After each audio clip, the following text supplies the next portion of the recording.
नमस्कार, स्वागत है आपका सी न्यूज भारत में और मैं हूं आपके साथ प्रतिभा श्रीवास्तव। वक्त हो चुका है न्यूज बुलेटिन का। इस न्यूज बुलेटिन में बात करेंगे आगरमालवा की, जहां ब्लॉक कांग्रेस कमेटी द्वारा पूर्व प्रधानमंत्री मनमोहन सिंह को श्रद्धांजलि दी गई है। आगे चर्चा करेंगे गाजीपुर की, जहां दिव्य लोक त्रिकालदर्शी शिव पूजन बाबा के आश्रम में भारी संख्या में भक्तों की भीड़ देखने को मिली है। साथ ही चर्चा करेंगे झालावाड़ की, जहाँ अखिल भारतीय कंजर समाज की महापंचायत आयोजित हुई है। ब्लॉक कांग्रेस कमेटी आगर द्वारा आज रविवार को पूर्व प्रधानमंत्री डॉक्टर मनमोहन सिंह के निधन पर श्रद्धांजलि कार्यक्रम रखा गया।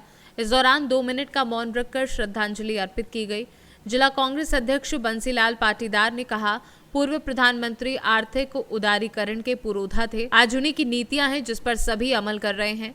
प्रदेश प्रवक्ता गुड्डू लाल ने कहा कि उनकी नीतियों में आधार कार्ड एक ऐसा साधन है जो उनकी देन है। वह भारत के हर नागरिक के लिए उपयोगी साबित हो रहा है। ब्लॉक कांग्रेस अध्यक्ष अमित अजमेरा ने कहा, स्वर्गीय डॉक्टर मोहन सिंह जैसे सच्चे और ईमानदार नेता कम ही होते हैं। आगरमालवा से सी न्यूज संवाददाता अर्श अहमद कुरैशी की रिपोर्ट।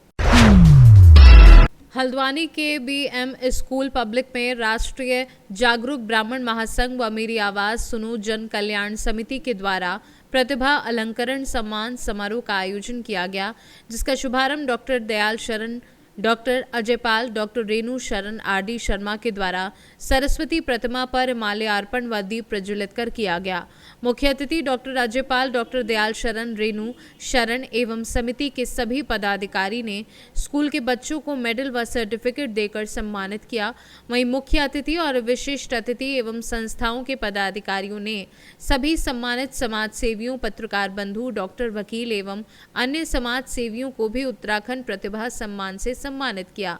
उत्तराखंड की संस्कृति दर्शाते हुए नन्हे मुन्ने बच्चों ने अलग अलग कार्यक्रम किए। कार्यक्रम के दौरान डॉक्टर दयाल शरण, डॉक्टर अजयपाल, डॉक्टर रेणु शरण आरडी शर्मा एवं राष्ट्रीय ब्राह्मण महासंघ व मेरी आवाज सुनो जन कल्याण समिति के सभी पदाधिकारी मौजूद रहे।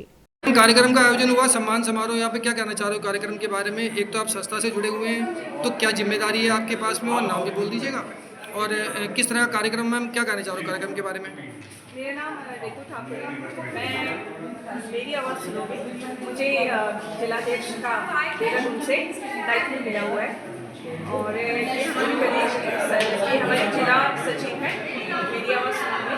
तो जो हमारे कार्यक्रम का जो मुख्य उद्देश्य है वो समाज के लिए कुछ करने का है।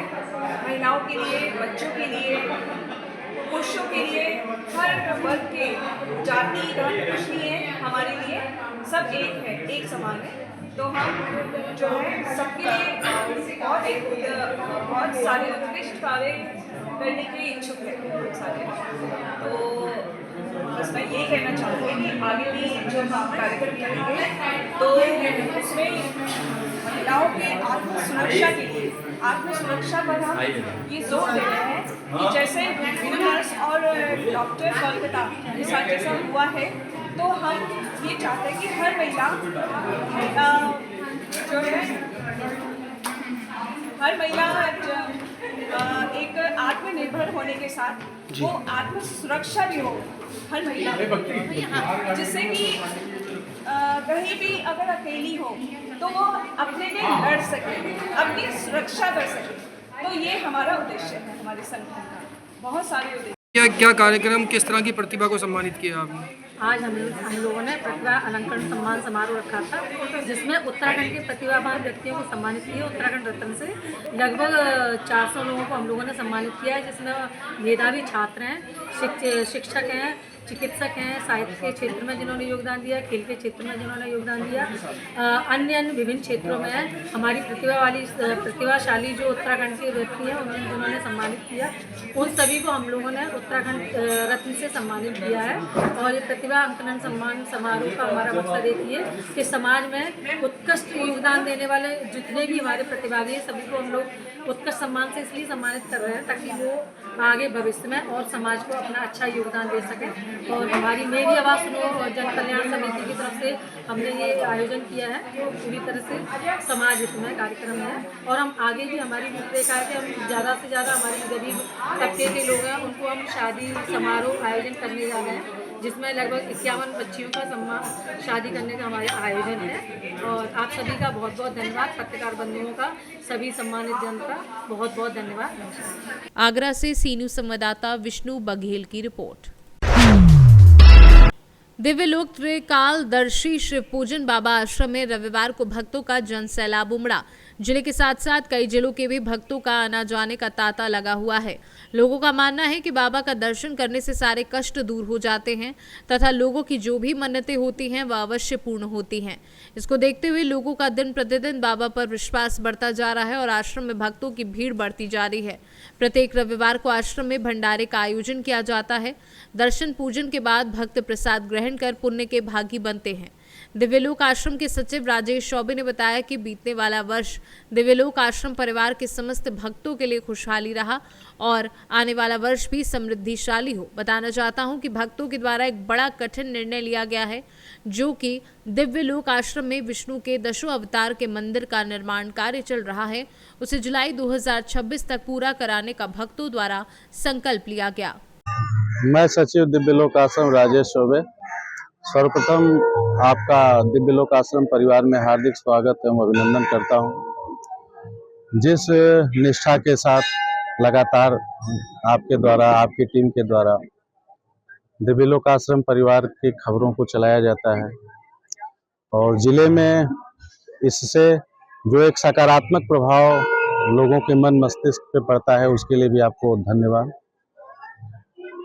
जो ये बीता वर्ष है दिव्यलोक आश्रम परिवार में सभी भक्तों के लिए काफ़ी खुशहाली भरा रहा, भक्तों में काफ़ी उत्साह रहा और आने वाला वर्ष समृद्धशाली हो और एक गौरवपूर्ण इतिहास जिले का लेके आए। एक बड़ा कठिन निर्णय लिया गया है भक्तों के द्वारा। अब मैं आपको अवगत कराना चाहता हूं कि जुलाई 2026 तक दिव्यलोक आश्रम में जो ये विष्णु के 10 अवतार के मंदिर का निर्माण चल रहा है, उसको पूरा कराने का भक्तों के द्वारा एक संकल्प लिया गया है।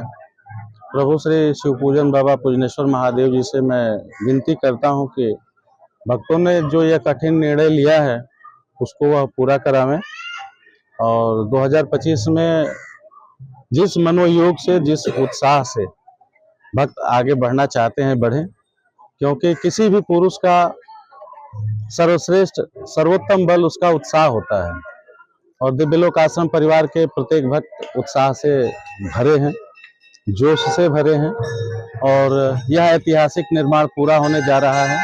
इसमें भक्तों के साथ साथ हम आप सभी लोगों को धन्यवाद देते हैं। गाजीपुर से सी न्यूज़ संवाददाता हसन खान की रिपोर्ट। झालावाड़ जिले के गंगधार क्षेत्र के टोंकड़ा गांव के समीप कंजर समुदाय के गांव में अखिल भारतीय कंजर समाज की महापंचायत आयोजित हुई। इस महापंचायत में कंजर समाज के लोगों के लिए जमीन, रोजगार, आवास योजना जैसी सरकारी की कई मूलभूत सुविधाओं पर चर्चा की गई। महापंचायत की अध्यक्षता कंजर समुदाय के प्रदेश अध्यक्ष ग्यारसी लाल गोगावत की अध्यक्षता में हुई। इस अवसर पर लाला खेड़ी, उमठ, अरनिया, बामन देवरिया, हाजरिया, कोलवा गुर्जर, रावतपुरा, मुंडला सहित राजस्थान के कई जिलों आदि गांव के कंजर समुदाय के लोग व समाज के पदाधिकारी भी इस महापंचायत में शामिल हुए। इस दौरान समाज के पदाधिकारियों ने सरकार से इन मुद्दों पर ध्यान देने की मांग की। आज समाज की मीटिंग रखी गई है, इसका क्या उद्देश्य है? इसको झालावाड़ जिले में जो मीटिंग रखी गई है टोकरा के अंदर प्रदेश स्तरीय मीटिंग रखी गई, इसलिए यहाँ के क्षेत्रवासी झालावाड़ जिले में कुरीतियों से ग्रसित है और मूल सुविधाओं से वंचित है और इनका मुख्य धारा से लाने के लिए हमने ये मीटिंग रखी गई है। सरकार से भी हम मांग रखेंगे, पत्र लिखेंगे सीएम साहब को, इससे यहाँ की जो लोकल समस्याएं हैं इनको ज़मीन आवंटित के लिए और पानी के लिए, सड़क के लिए और स्वच्छ भारत के लिए शौचालय और प्रधानमंत्री आवास योजना के अंतर्गत इनके लिए निम्न मांगों के लिए पत्र लिखेंगे, इसलिए ये बैठक रखी गई है। कितने डेरों के लोगों को बुलाया गया था? आसपास के 8-10 गांव थे ये लोग, तो आसपास के पूरे झालावाड़ जिले के लोग पहुंचे लगभग। टोकड़ा गांव में आज कंजन महापंचायत का आयोजन किया गया, क्या उद्देश्य था इसका? जो हमने पूर्ति से दूर हैं, लोग शिक्षा से वंचित हैं और ये इनके पास है कुछ नहीं, ना तो ज़मीन इनके पास ना इनके पास रोजगार है। तो हम लोगों ने हमारे ग्यारसी लाल प्रदेश अध्यक्ष को बुलाए, भीलवाड़ा से बुलाए, जोधपुर से बुलाए, हमारे वकील भाई भी बुलाए। तो हमारी कंजर समाज की, झालावाड़ जिले की, डग क्षेत्र की और गंगदार तहसीली की हमारी कोई सुनवाई करता ही नहीं है।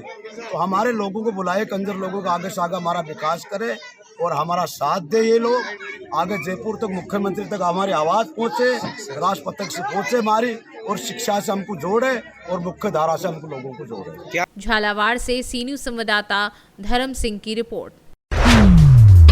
पाकुड़ में आज समाहर नाले परिसर में उपायुक्त मनीष कुमार एवं पुलिस अधीक्षक प्रभात कुमार ने जाम की समस्या से निजात दिलाने को लेकर डीसी व एसपी ने रिकवरी वैन को हरी झंडी दिखाकर रवाना किया। डीसी ने कहा किस प्रकार से अपने जिले को सुरक्षित कर सकें, उसके दृष्टिकोण से आज यहां एक वर्कशॉप भी हुई। सड़क सुरक्षा को लेकर एक चौपाल भी लगाया गया। हिट एंड रन मामले को लेकर मृतक के परिवार को मुआवजे भी बांटे गए। वहीं पाकुड़ पुलिस अधीक्षक प्रभात कुमार ने कहा कि जाम की समस्या से कैसे निजात पाई जाए, इसी को लेकर आज रिकवरी वैन को हरी झंडी दिखाकर रवाना किया गया है। और एसपी प्रभात कुमार ने क्या कुछ कहा, आइए आपको सुनवाते हैं। आज डीसी साहब की अध्यक्षता में एक बहुत अच्छा कार्यक्रम हुआ है, जिसमें हम लोग कैसे ट्रैफिक व्यवस्था को सुदृढ़ किया जाए, जो एक्सीडेंट होता है उसको कम कैसे किया जाए और किसी एक्सीडेंट में फैटलिटी ज़्यादा हो रही है उसको कैसे कम किया जाए, इन तमाम चीज़ों पे एक प्लान बना है। जिस प्लान के तहत हम लोग इंटीग्रेटेड रूप से एक जो एक्शन बनाए हैं, उस एक्शन के तहत अभी आपने देखा होगा टोइंग वाहन का फ्लैग ऑफ किया गया है। इसके अलावा टोटो का रजिस्ट्रेशन, जितने हमारे कमर्शियल व्हीकल्स हैं उसमें रिफ्लेक्टिव टेप्स लगाना, और जो भी टीम इस एक्शन प्लान को धरातल पर उतारने के लिए सड़क पर उतरेगी वो फुल्ली इक्विप्ड रहें। उसके लिए उनको बॉडी वॉर्न कैमरा जो अपने शरीर में लगा करके रखेंगे, ब्रेथ एनालाइजर, उनका जो इलेक्ट्रिक बैटन होता है जो डिफरेंट कलर्स में रेड या ग्रीन चमकते रहेगा, फ्लोरेसेंट जैकेट जो दूर से ही लोगों को पता चले कि कोई वहाँ कर्मी काम कर रहा है इत्यादि। इसके अलावा बहुत सारे ऐसे चीज़ से उनको इक्विप किया गया है जिससे वो अपना 100% इफेक्टिव रूप से इस काम को कर सके। मेरी उम्मीद यही है, पूरी टीम की उम्मीद यही है कि हम लोग पूरे पाकुड़ को बढ़िया एक कंप्लायंट मोटर व्हीकल एक्ट में कैसे लोग अनुपालन करें, इसको अच्छा से करते हुए और नए साल में एक जिला को नया सौगात मिले, लोग अच्छे से अनुपालन करके चले, यहाँ के लोग सुरक्षित रहें, एक्सीडेंट कम हो, मृत्यु कम हो इत्यादि, ट्रैफिक जाम कम लगे, लोगों को सुगमता से कहीं आने जाने के लिए व्यवस्था हो। इन तमाम चीज़ों पर चर्चा करते हुए उस दिशा में आज पहल किया गया है और मुझे पूरी उम्मीद है कि नव वर्ष में हम लोग इस दिशा में पाकुड़ को नई ओर लेकर जाएंगे। जो लिए गए हम लोगों के निर्णय हैं, जिससे कि किस प्रकार से हम लोग और अपने ज़िले को सुरक्षित कर सके, उसके दृष्टिकोण से आज यहाँ पर एक वर्कशॉप भी हुआ, एक चौपाल भी हुआ सड़क सुरक्षा का, और जो भी हमारे हिट एंड रन केसेस हैं उनके भी मुआवजे बांटे गए। हम लोगों ने सड़क दोस्त का निर्माण किया है। वैसे स्कूल्स और कॉलेजेस के बच्चे, साथ ही साथ हम लोग रोड साइड में भी जो एम्यूनिटीज़ के लोग रहते हैं उनको भी जोड़ते हुए उनको बेसिक ट्रेनिंग दी जा रही है, CPR इत्यादि की भी। और हम लोग यही प्रयास कर रहे हैं कि जो हेलमेट है उसका लोग हमेशा जब भी घर से बाहर निकलें तो इस्तेमाल करें। इसके अतिरिक्त आज हम लोगों को जो CSR से टो मशीन मिली थी उसका भी हम लोगों ने आज ऑफिशियली उसको यहाँ से फ्लैग ऑफ किया है। और अब ये कंटिन्यूअस रोड पर जो भी जाम की समस्याएं होती है, जो गलत तरह से पार्किंग की जाती है, उसको रोकने में ये कारगर साबित होगी। इसके अतिरिक्त पुलिस प्रशासन और SP साहब की तरफ से हम लोगों को काफ़ी सारे हैंडी इक्विपमेंट्स मिले हैं, जैसे कि व्हील लॉक, हमारा बॉडी कैमरा, हम लोगों के पास कई सारे तरह के स्टिकर्स, फ्लोरेसेंट जैकेट्स इत्यादि की प्राप्ति हुई है, जो कि हमारी पूरी सड़क सुरक्षा जो की टीम है, सेल है, और जो हमारे जवान रहते हैं थाना के भी, उनको एक बहुत स्ट्रेंथन करने में हम लोगों का मदद करेगी। अगेन ये सारे डिटरेंट इसलिए यूज़ किए जा रहे हैं और इसका इस्तेमाल कम से कम करना हम लोग की कोशिश रहेगी। आप लोगों के माध्यम से सभी लोगों से यही अपील होगा कि नव वर्ष आ रहा है, सभी पर्व त्यौहार चल रहे हैं, उसमें कोई ड्रंक ड्रिवन केसेस ना आए, लोग सुरक्षित होकर अपनी गाड़ियों को चलाएं। और ये सुनिश्चित करें कि हमारा ज़िला नए साल में बहुत अच्छे तरीके से, बहुत सेफ तरीके से इंटर करे। आप सबके माध्यम से हम लोग जिला वासियों को भी नए वर्ष की हार्दिक शुभकामनाएं देते हैं और ये अगेन आपसे रिक्वेस्ट करते हैं आपके माध्यम से कि किसी तरह के किसी भी केसेस को हम लोग रोकें। खासकर टोटो इत्यादि के जितने भी केसेस आ रहे हैं उन सभी टोटो चालकों से भी आग्रह होगा और हम लोग इसको सख्ती से भी अनुपालन कराएंगे कि आप अपना रजिस्ट्रेशन ज़रूर कराएं। अपने जो टोटो पे है उस पर आपके नाम, नंबर, प्लेट्स इत्यादि लगाने का भी प्रोविज़न किया गया है और इसके साथ साथ जो हमारे स्टिकर्स टेप्स हैं, जिससे कि फ्लोरेसेंट टेप्स हैं देखने के लिए, जिससे समझ में आता है उसको भी लगाएं, जिससे कि और आपको भी सुरक्षा मिल सके और पूरा पाकुड़ सुरक्षित रह सके। पाकुड़ से सी न्यूज़ संवाददाता पंकज भगत की रिपोर्ट। पाकुड़ उपायुक्त ने कार्यशाला को संबोधित करते हुए कहा कि जो भी लाभुक हैं वो अपना प्रोजेक्ट सही से बनाकर दें ताकि आपका लोन स्वीकृत हो सके। अगर किसी बिचौलिए के द्वारा प्रोजेक्ट बनाकर दिया जाता है तो लोन स्वीकृत नहीं किया जाएगा। उपायुक्त मनीष कुमार के द्वारा बताया गया कि अधिकारी एवं बैंकर्स ये सुनिश्चित करें कि अधिक से अधिक लोगों को सरकार की योजनाओं का लाभ प्राप्त हो ताकि रोजगार सृजन के साथ साथ लोगों की आर्थिक स्थिति में भी सुधार हो। प्रधानमंत्री रोजगार सृजन कार्यक्रम अंतर्गत सेवा क्षेत्र में अधिकतम 20 लाख एवं विनिर्माण क्षेत्र में अधिकतम 50 लाख ऋण उपलब्ध कराया जाता है, जिसमें ग्रामीण क्षेत्र के लाभों को 25%, 35% एवं शहरी क्षेत्र के लाभों को 15%, 25% अनुदान का प्रावधान इस योजना के अंतर्गत है। वहीं प्रधानमंत्री सूक्ष्म खाद्य उद्यम उन्नयन योजना अंतर्गत खाद्य प्रसंस्करण प्रक्षेत्र के उद्योगों को 35% की दर से अधिकतम 10 लाख रुपए अनुदान प्रदान किया जाता है। कार्यशाला आयोजित की गई। आरसीटी का एलुमनाई मीट पहला हम लोगों ने यहाँ करवाया। इसमें जितने भी लोग आरसीटी से ट्रेनिंग लिए हुए हैं, जितनी दीदियों का, जितने दादा लोग लिए हैं, उसमें से कुछ लोगों ने अपना एक्सपीरियंस शेयरिंग भी किया और जो ट्रेनिंग ले भी रहे हैं और जो ट्रेनिंग के हमारा जो वेट लिस्ट है, शॉर्ट लिस्टेड लोग हैं, उनको भी बुलाया गया जिससे कि उनको जानकारी भी मिले और वो मोटिवेट हो सके। और हम लोग ये भी समझना चाह रहे थे कि ट्रेनिंग लेने के बाद किस प्रकार की समस्याएं हैं फील्ड पर, उसको भी बैंकर्स को भी बुलाया गया था ताकि उनको आसानी से लोन इत्यादि मिल सके और जो स्वरोजगार के और आयाम है उसको वो लोग खोज सकें और अपने स्तर से अपने घर के लिए जीविका का व्यवस्था कर सकें।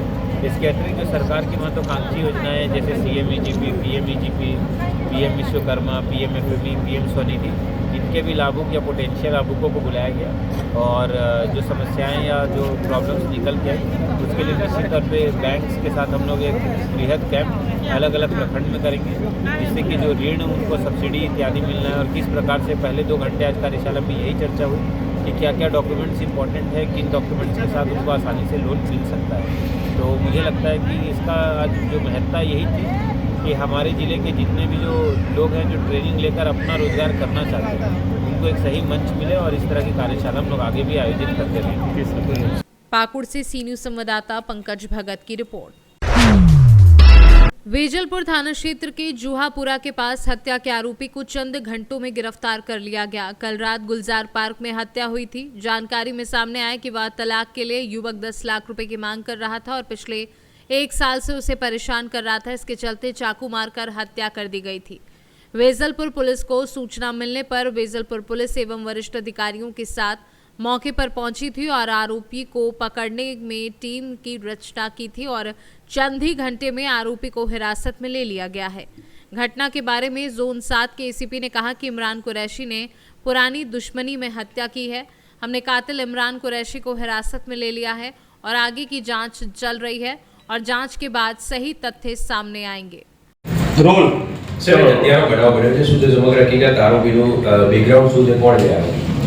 આમ એવું છે ગઈકાલે જુહાપુરામાં ગુલજાર પાર્ક સોસાયટી છે ત્યાં એક શાન મોહમ્મદ કુરૈશી ઉંમર વર્ષ 75ના હતા, એમનું મર્ડર થયું છે। હકીકત એવી છે કે જે મરણ જનાર છે એણે આરોપી છે ઇમરાન ઇશાક કુરૈશી કરીને એના અને એના ભાઈના લગ્ન કરાવ્યા હતા વચ્ચે રહીને અને જે બંને વાઈફ હતી બંને ભાઈઓની 2023માં લગ્ન કર્યા પછી 2-1 માસ રહી અને પછી જતી રહી। ત્યાંથી ગયા પછી એ લોકો અવારનવાર જે આરોપી છે એના કેવા પ્રમાણે હેરાન કરતા હતા અને છૂટાછેડા માટે 10-1 લાખ રૂપિયાની માગણી કરતા હતા અને એમાં વચ્ચે જે મરણ જનાર છે પોતે પણ વચ્ચે રસ દાખવતા હતા। એના કારણે હવે પોતે એકલા રહેતા હોય અને સતત માનસિક હેરાન થતા હોવાના કારણે આ કૃત્ય કર્યું હોવાનું અત્યારે જણાવ્યું છે, પણ તપાસ હાલમાં ચાલુ છે, સત્ય બહાર આવી જશે. સાહેબ એનું નામ શું છે, બેકગ્રાઉન્ડ શું છે, શું કરે છે, કોઈ ગુનાહિત ઇતિહાસ છે કે કેમ? એ પોતે ઇમરાન કુરેશી કરીને એનું નામ છે અને એ પોતે અહીંયા જે કાપવાના કટર મશીન આવે છે, ટાઇલ્સ કાપવા માટે કટર બન્યા છે, એ રિપેરિંગનું કામ કરે છે પોતે. અત્યારે બીજું કોઈ કારણ સામે આવ્યું છે એની પૂછતાછમાં શું? ના, એનું એક જ એણે જણાવ્યું પ્રમાણે એના લગ્ન થયા, બંને ભાઈઓના વાઈફ જતા રહ્યા, 2 માસ રહ્યા અને પોતે ત્યારથી પોતે એકલા રહે છે અને માનસિક સતત તણાવમાં રહેતા હતા. વારંવાર પૈસાની વાત આવતા એની ક્ષમતા નથી કેટલા પૈસા આપી શકે, એટલે લાગી આવતા પોતે એકદમ ઉગ્ર સ્વભાવના કારણે કૃત્ય થઈ ગયું છે એવું જણાવ્યું છે. આ મૃતક છે તેને અને જે આરોપીની વાઈફને કોઈ મતલબ રિલેશનમાં થાય છે કે કઈ રીતે કોઈ સમજ? એમાં જે મૃતક છે એ જે આરોપી છે એની સાસુ છે, એના મામા થતા હોવાનું જણાવ્યું છે. ओके। अहमदाबाद से सी न्यूज संवाददाता यज्ञेश गोस्वामी की रिपोर्ट। आदिवासियों का प्रिय खेल फुटबॉल का क्रेज इन दिनों सिर चढ़कर बोल रहा है। शिकारीपाड़ा थाना क्षेत्र के सरसडंगाल में आज रविवार को 1 दिवसीय फुटबॉल खेल प्रतियोगिता का आयोजन किया गया। प्रखंड प्रमुख हुदू मरांडी ने मौके पर फुटबॉल को किक मारकर खेल का उद्घाटन किया। मौके पर झामुमो प्रखंड अध्यक्ष चुंडा हेब्रम, प्रखंड प्रमुख हुदू मरांडी, विनय सोरेन आदि लोग उपस्थित थे। मुख्य अतिथि रिटायर्ड डीएसपी श्रील मरांडी एवं अन्य अतिथियों ने खिलाड़ियों के साथ हाथ मिलाकर उनकी हौसला अफजाई की। सरसडंगाल के ओल्ड इज गोल्ड संघ के द्वारा आयोजित इस 1 दिवसीय फुटबॉल प्रतियोगिता में कुल 8 टीमों ने भाग लिया। फाइनल में दादू स्टार दुमका ने पेनाल्टी से 2 गोल कर धानघरा टीम को पराजित कर दिया। मुख्य अतिथि रिटायर्ड डीएसपी श्रील मरांडी एवं अन्य अतिथियों ने खिलाड़ियों को पारितोषिक वितरण किया। दुमका से सी न्यूज संवाददाता सद्दाम हुसैन की रिपोर्ट। फतेहपुर थाना क्षेत्र के गौरी गांव में एक नवविवाहिता युवती ने फांसी लगाकर आत्महत्या कर ली। मायके वालों का आरोप है कि युवती को मारकर फांसी पर लटकाया गया है। नवागंतुक पुलिस उपाधीक्षक डीके तिवारी, थाना अध्यक्ष अनिकेत भारद्वाज के साथ साथ फॉरेंसिक टीम मौके पर पहुंची और आगे की कार्यवाही पूरी की। पुलिस ने शव को कब्जे में लेकर पोस्टमार्टम के लिए भेज दिया है। थाना अध्यक्ष का कहना है कि मामले की जांच की जा रही है। पोस्टमार्टम की रिपोर्ट आने पर स्थिति साफ हो जाएगी। घटना की जानकारी मिलते ही नवागंतुक पुलिस उपाधीक्षक थरियाव डीके तिवारी भी थाना अध्यक्ष साथ मौके पर पहुंचे। तब तक फॉरेंसिक टीम ने भी मौके पर पहुंचकर जांच पड़ताल की है।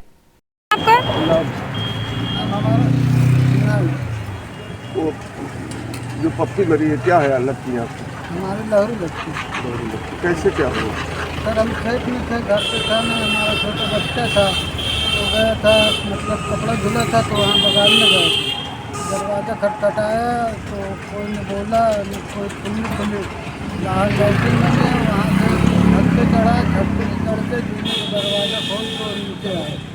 वहाँ देखा तो फांसी लगाए थे, फिर बाहर आया आवाज़ थी, बाहर से आए तो लोग मतलब वाला पड़ोस में थी, वो लोग गए, लोग के पास में हार में थे, हम लोग के पास में एक पति उनका बाहर रहता है सऊदीया में, कैसे लगा लिया, क्यों, क्या बात हो गई? कोई लड़ाई झगड़े की बात था, आपस में बात हुई, क्या नहीं हुई, तो वही जानना था।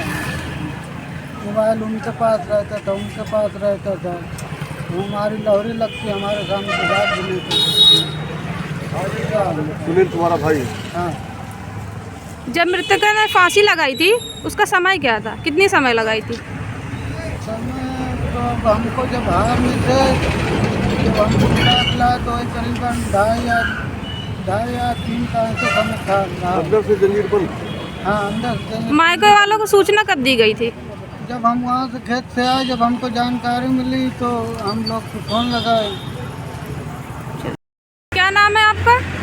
राजू। गांव कौन सा है? चलरहा। क्या हुआ है, क्या घटना घटी है? ये घटना घटी है कि हम लोग अपने गांव में थे, हमारे पास फोन आया, हमारे लड़के के पास। अब उसको नहीं मालूम क्या बात भाई, हमको तो बतावट कर कहा बात। क्या मामला है पूरा? मामला कुछ नहीं था, जब हमारे पास फ़ोन किया कोई दिक्कत नहीं बताया, सब कुछ हालचाल सब कुछ ठीक ठाक बताया उन्होंने। कौन फ़ोन किया है? हमारी बहन जो मृतक है। हाँ, हाँ। तो हमने बोला कोई दिक्कत परेशानी हो तो बोलो हमको। बोली कोई दिक्कत नहीं है। तो बोला ठीक है सामने बात करेंगे, हमारे पास अभी समय नहीं। कितनी बात हुई उसके बाद कोई बात नहीं। कभी इतने वर्षों में कभी उन्होंने जो है कोई दुख तकलीफ नहीं बताई थी? दिक्कत ही नहीं। शादी को कितने टाइम हुए थे? शादी को 8 महीना हुआ है। उस दौरान कोई बातचीत नहीं बताई? कोई बात नहीं। सूचना कब मिली? कल हमको मिली है, वही करीब 2:30-3 बजे के बाद। फांसी किस टाइम लगाई थी? अब इतना तो मालूम नहीं है, हम वहाँ तो थे नहीं, जहाँ से थे वहाँ से बता रहे हैं कि इतना हुआ। क्या कहना है, फांसी लगाया है या और कोई बात? वो उसमें फांसी लगाया गया। फांसी लगाया गया या उन्होंने खुद लगाया है? उन्होंने नहीं लगाया, फांसी लगाया गया। फतेहपुर से सी न्यूज़ संवाददाता नाजिया परवीन की रिपोर्ट। फिलहाल इस न्यूज बुलेटिन में बस इतना ही। देश दुनिया की बड़ी खबरों को देखने के लिए देखते रहें सी न्यूज भारत।